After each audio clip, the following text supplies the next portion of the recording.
The process for applying for certification especially at the level 3 as a patient-centered medical home, is rigorous. There needs to be a focused team approach. There needs to be a champion. There needs to be a lot of things happening at the same time in order to not only redesign the way that you deliver services, but also in the way that you document those things that you're doing to meet the NCQA standards.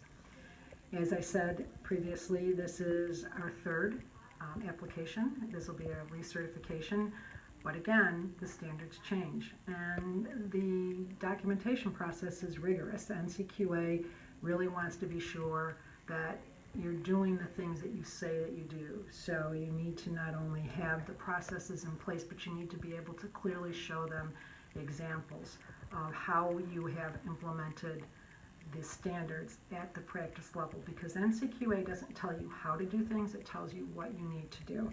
And then each practice is free to implement those standards in the way that makes sense in their team.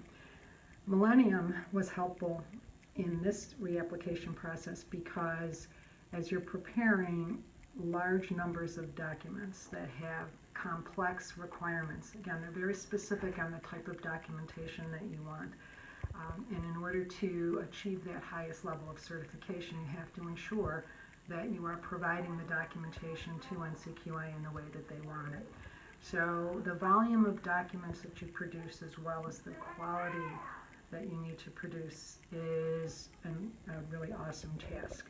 So the assistance that we got from Millennium was invaluable to us in reviewing the documentation, making sure that we had addressed all of the standards, that we addressed the documentation requirements very specifically so that we would meet the NCQA standards.